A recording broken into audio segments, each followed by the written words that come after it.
सियासत को गंद बना दिया इन्होंने। सही बात। और उन लोगों को ये तालीम नहीं आने दी कि हमने वोट किसको देना है, किस तरह देना है, किस लिए देना है और इसकी इम्प्लीकेशन क्या है। ये वोट जो हम देने जा रहे हैं इसकी क्या की कदर और कीमत है, क्या है, बिल्कुल एग्जैक्टली। ये इस मुल्क को संवारने में अपना क्या किरदार अदा करेगा। वो ये नहीं देखते कि हम किसको वोट देने जा रहे हैं। नवाज शरीफ दे देना जी, इमरान खान दे देना जी, जरदारी देना जी। बात यह है कि भाई आपने ये देखा कि आप देने किसको जा रहे हैं वो, और वो क्यों नहीं देखते। उसकी एक भी ये भी वजह है कि वो जिसको देते हैं उसका वोट निकलता नहीं है। लेकिन ज़हीम साहब ये भी होना चाहिए, फॉर्म 45 और फॉर्म 47 आ जाता है। एक मेगा प्रोजेक्ट नहीं, 16 महीने ये आए हम तो यूं कर देंगे, नहीं कर सके। जीत के आ गए, जिता के ले आए गए, जो भी हुआ फिर वही बात कर रहे हैं। और हम कौम जो है वो माशाल्लाह इतनी समझदार है, इतनी मेरी प्यारी कौम। I love you Pakistan. मुझे वो इश्क है आपके साथ, आप इतने सीधे लोग हैं, इतने मासूम लोग हैं यार। आप फिर इन लोगों के पीछे लग जाते हैं तो गॉड से लगते नहीं है। 60-70% तो वोट देता ही नहीं है ना। तो वो जो 40% है वो बरादरी पर, बिरयानी के डब्बे पर, ताल्लुकात पर, जो 60-70% वोट नहीं दे रहा सर, उनकी नुमाइंदगी कौन कर रहा है और कौन करेगा? ये बहुत बड़ा सवाल है। उनकी नुमाइंदगी रियासत पाकिस्तान को करनी चाहिए। वो एस्टैब्लिशमेंट की जिम्मेदारी है कि उनकी नुमाइंदगी करे, उनके मामलात का ख्याल रखे। सीनियर तज्जियाकार, सीनियर सियासतदान सैयद ज़हीम कादरी साहब हमारे साथ मौजूद हैं। ज़हीम साहब good morning. Very good morning to you. आप खैरियत से हैं? We are good. आप बताएं कैसे हैं जी? बिल्कुल ठीक ठाक, अल्लाह का फजल। सर ये जो है बानी पीटीआई के ऑफिशियल अकाउंट से मुजीबुर रहमान की जो एक वीडियो, देखिए बड़ी अनफॉर्चुनेट बात है। हमने आधा मुल्क खोया है और जिस रविश और जिन रमूज पे खोया है, आज उनका जिक्र करके और उन्हीं की यहाँ पे जो है वो तरवीज करने की जो कोशिश की जा रही है, मेरे ख्याल में बहुत बहुत सेंसिटिव बात है। रियासत के ख़िलाफ़ ये एक बहुत बड़ी, वैसे तो मैंने सुना है कि एक दो जगह के उन्होंने वो ट्वीट्स वापस लेने की बात की है। उनके प्रेसिडेंट हैं गौहर साहब, उन्होंने इसकी मजम्मत भी कर डाली है। लेकिन इनिशिएट होना ही मेरे ख्याल में लोगों के दिमाग में ये चीज़ डालने वाली बात है कि आज इस मुल्क को तशबीह दी जा रही है उन हालात से जो बांग्लादेश में थे। सकूत ढाका, तो वो सकूत ढाका में जो हिंदुस्तान का किरदार था, तो क्या हम ये भी कह लें कि इन बातों में भी उस फिफ्थ जनरेशन वॉरफेयर का किरदार है जो हिंदुस्तान आज पाकिस्तान पर लॉन्च किए हुए है। तो ये बड़ी खतरनाक बात है। इस तरह इसका पीटीआई की सियासत पर गहरा असर पड़ेगा, खतरनाक असर। किसी भी शख्स को इसके बाद मेरा नहीं ख्याल कि पीटीआई के लिए सॉफ्ट कॉर्नर रखना चाहिए अपने दिल में और उनको ये हक देना चाहिए कि वो उस मुल्क में पॉलिटिक्स कर सकें। अगर वो वाकईतन इन्हीं रवश और इन्हीं रमूज पर गुफ्तगू करना चाह रहे हैं और यही उनका एटीट्यूड है, तो इसको ऑब्वियसली जज्बातियत में भी करने की इजाज़त नहीं है। क्योंकि पाकिस्तान के जो 23 करोड़ अवाम हैं उनके दिल में सिर्फ और सिर्फ पाकिस्तान धड़कता है। सही। और वो किसी सूरत भी इस तरह के हालात पाकिस्तान में देखना या सुनना नहीं चाहते। और फिर तशबीह जो दी गई वो मेरे ख्याल में मेरे लिए तो बहुत नाकाबिल कबूल है। सही। क्योंकि हम वो लोग हैं जिन्होंने ये चीज़ देखी थी। ज़हीम साहब क्या माइंडसेट हो सकता है? याद है क्या माइंडसेट हो सकता है, क्यों किया गया? मेरा ख्याल है कि बस फ्रस्ट्रेशन है। अपनी शिकस्त, अपनी गलतियों को, अपनी जो हरकतें की हैं 9 मई जैसी, उन पर नादिम होने की बजाय वो कशानी बिल्ली खम्बा नोचे मजीद चीज़ों को एग्रीवेट करने की कोशिश की जा रही। किसी ने उनको कह दिया कि पावर टॉक्स टू पावर, वो मरियम नवाज साहबा ने कहा था तो उस तरफ चल पड़े वो। तो ये इस तरह होता नहीं होता। रियासत पाकिस्तान जो है ये ब्लैकमेलिंग टैक्टिक है। ब्लैकमेलिंग में नहीं है, ये इडियोसिटी है मुझसे, ये जहालत है। ये ब्लैकमेलिंग इस तरह नहीं होती। आप अगर बात करते हैं तो आप अपने कोई ऐसे एजेंडा सामने रखते हैं जो यकीनन लोगों के दिमागों में एक अच्छा असर छोड़े, ताकि आप उन पर जब अपना एक केस बिल्ड करें तो अगर आपकी इस्टेब्लिशमेंट के साथ कहीं कोई मुखासमत है तो आप उसको कवर कर लें ड्यू कोर्स। पर अगर आप इस तरह की गुफ्तगू करेंगे माजरत के साथ, तो मैं तो नहीं समझता कि कोई सच्चा पाकिस्तानी जो है वो इस तरह की चीज को वाउच करेगा और इस पे उनकी तारीफ करेगा। फैसल बावड़ा साहब ने जो कहा है उसको आप कैसे देखते हैं? वो कहते हैं, फैसल बावड़ा साहब ने जो कहा है, उन्होंने कहा है कि इस पर पीटीआई पर पाबंदी लग जानी चाहिए। नहीं जी, पाबंदी तो छोटा लफ्ज है। अच्छा, ये तो बहुत छोटा लफ्ज है। पीटीआई तो एक पाबंदी तो ऑलमोस्ट मेरे ख्याल में है ही। पीटीआई कोई ऐसी चीज नहीं कि उसको पाकिस्तान पे तरजीह दे दी जाए, या मुस्लिम लीग नून ऐसी कोई चीज नहीं कि उसको पाकिस्तान कोई भी पार्टी ऐसी, कोई भी नोबडी इज अबाउट पाकिस्तान ना। और अगर ये शख्स बैठ के जेल में ये समझ रहा है कि मैं इस तरह की गुफ्तगू करके पाकिस्तान के लोगों को एजिटेट करके पूरी रियासत के खिलाफ एक महाज खड़ा कर लूंगा, तो ये उनकी गलती है। बैरिस्टर गौहर की जानिब से ये कहा गया कि वो तो जेल में है और हमें नहीं पता कि ये कैसे अपलोड हुई है, किसने अपलोड की है। इसकी प्रॉपर इन्वेस्टिगेशन होनी चाहिए। और अगर कहीं से भी ये बात आई है और सही तौर पे आई है। किसी ने वो जो फेक अकाउंट से कोई हरकत नहीं की, क्योंकि वो 5th जनरेशन वॉरफेयर में लोग हिंदुस्तान से पैसे लेके ये करते हैं ना, तो उनको पता भी नहीं होता, उनको पता ही नहीं होता कि वो मुल्क के खिलाफ क्या साजिश कर रहे हैं और किस बड़ी ग्रैंड साजिश का हिस्सा बनने जा रहे हैं। तो बड़ी शर्मनाक बात है ये, बहुत शर्मनाक। और ज़हीम साहब, दूसरी जानिब जो हुकूमत ने अदलिया के साथ एक वो टाकरा ले लिया, देखें ये सूरत हाल ये आपको उससे किस भी जानिब बड़ी इत्तेफाक शर्मनाक बात है। हुकूमतों का काम इदारों के दरमियान तनाव बढ़ाना नहीं, बल्कि उन फैसलों को तस्लीम करना जो अदलिया कर रही है। ये फिर वही बात आ गई ना कि आपकी मर्जी का फैसला नहीं है, तो आपने हुकूमत में होते हुए वो स्टांस जो गवर्नमेंट का होता है, जो प्रो स्टेट होता है, आपने उसको कन्फ्रंट करना शुरू कर दिया। आपने एक ऐसे बड़े इदारे को, जुडिशरी को मिलाइन करना शुरू कर दिया कि क्योंकि आपकी तस्कीन नहीं हो रही रूह की कि जी किसी की जमानत हो रही, भाई लॉ कोर्स है ना, ये रिलीफ वाली बात है। आपको याद है उस दिन भी आपकी मेरी थोड़ी सी गुफ्तगू हुई थी, तो ये रिलीफ गलत है।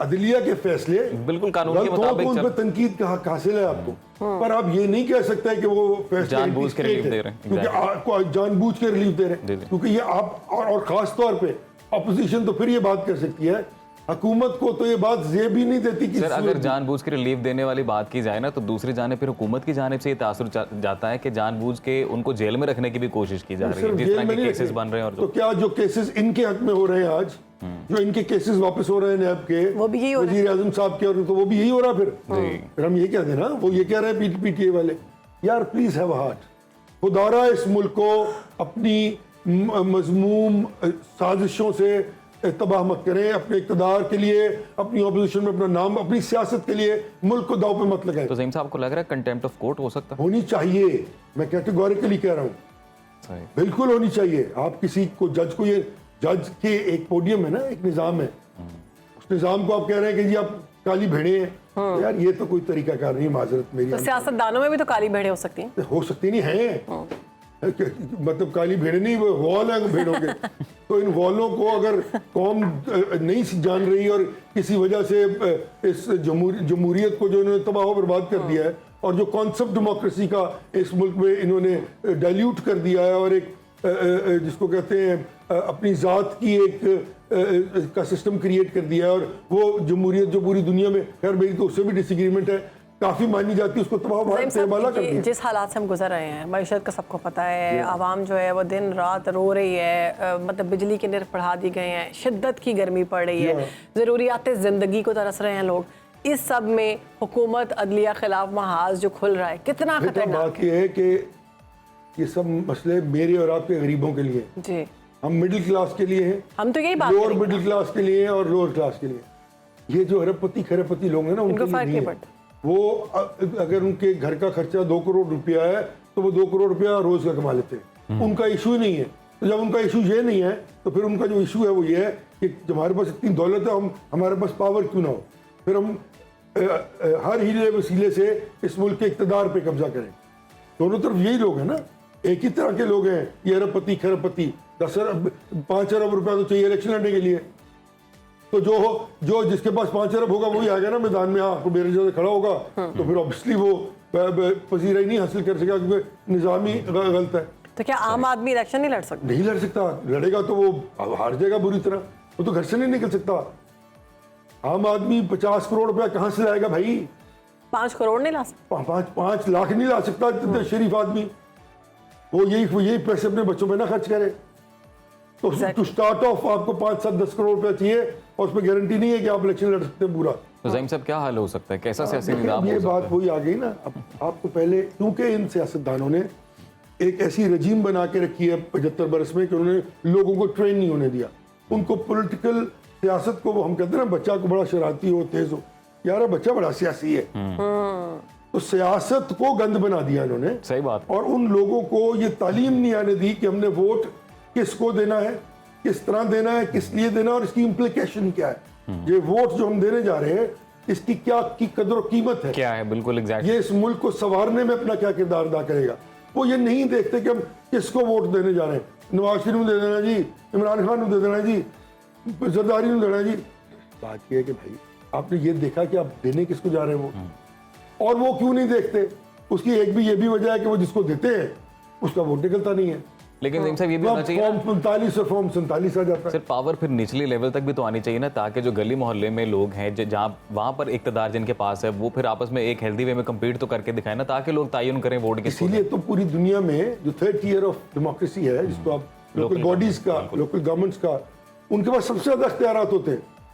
अब एक MP और MNA का काम नहीं है कि वो गलियां नालियां बनाए और जाके डिस्प्यूट सेटल करता फिरे लोगों का। उसका काम लेजिस्लेशन है, उसका काम नेशनल इश्यूज पर बात कर रहा है, प्रोविंशियल असेंबली का प्रोविंशियल इश्यूज पर काम कर रहा है। वो लड़ाई लड़ रहे होते हैं जाके ठेकों की जी कि मेरे इलाके में जो फंड लग रहे हैं वो कितने लग रहे हैं, वो कितने लग रहे हैं, मैंने कितने लगवाने, ठेकेदार से मेरा क्या ताल्लुक है, so on and so fourth. लेकिन जो लोकल बॉडीज का काउंसलर है वो तो डाइल्यूट हो जाता है जब जिसका दिल करे।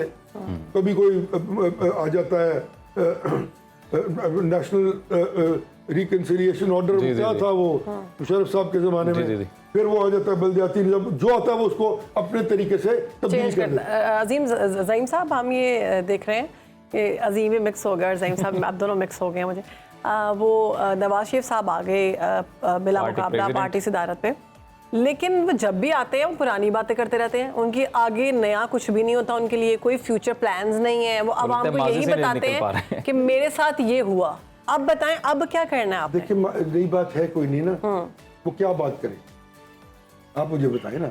वो जो नैरेटिव बनाना चाह रहे हैं, क्यों आ रहे हैं फिर? वो इसलिए कि बस मैं, मेरी, मुझे, मेरी पार्टी, मैं, मेरी, मुझे, वही concept of hegemony and oligarchy, मेरा है सब कुछ।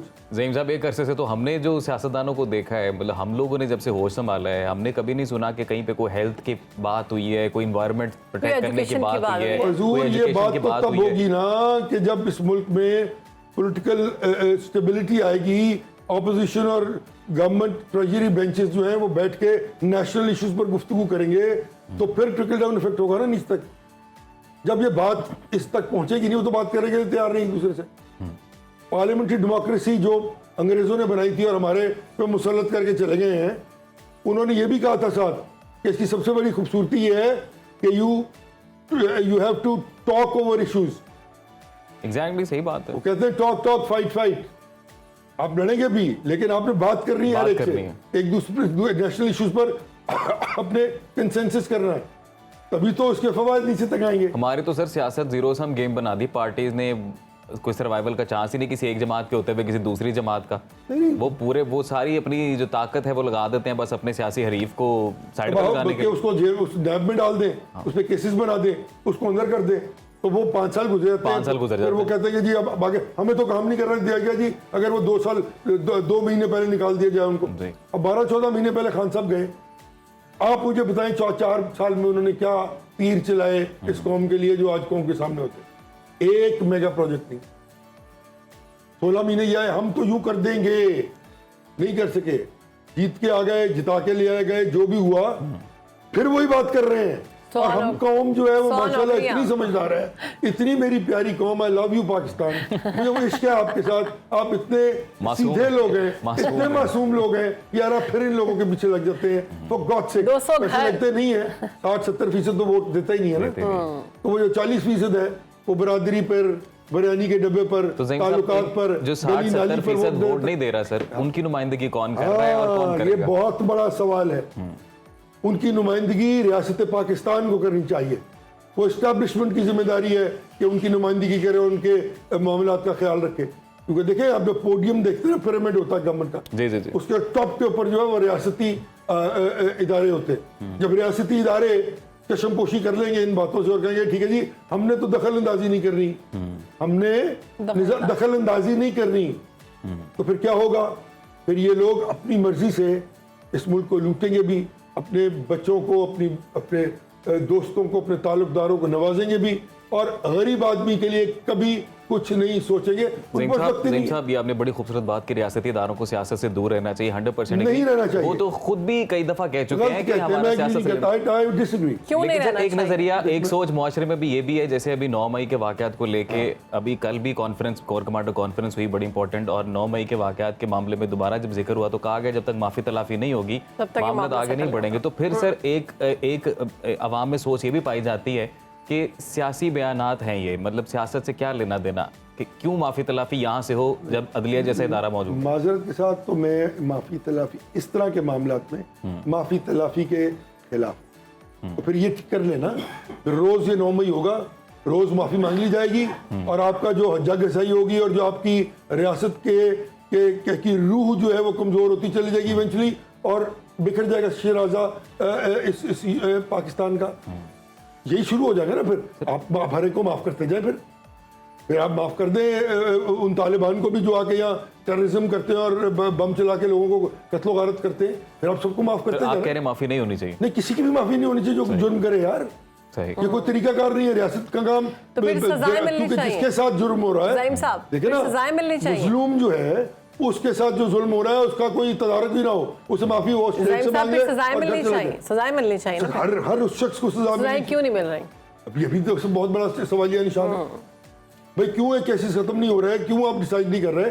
राइट और लेफ्ट, वो तो पीटीआई वाले खुद कह रहे हैं कि जो लोग मुलव्वस हैं उनको सजा दी जाए, बिल्कुल। तो फिर आप उनको सजा क्यों नहीं दे रहे?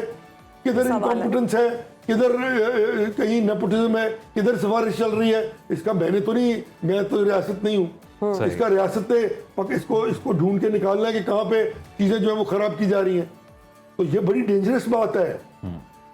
फिर आप ये क्लेम नहीं कर सकते कि आप रियासत के जो है वो उसकी हिफाजत करने पे ठीक है, आप रियासत की हिफाजत के ज़ामिन हैं। बहुत शुक्रिया आपका ज़हीम साहब, आपने वक्त दिया और खूबसूरत तरीके से आपने गुफ्तगू की।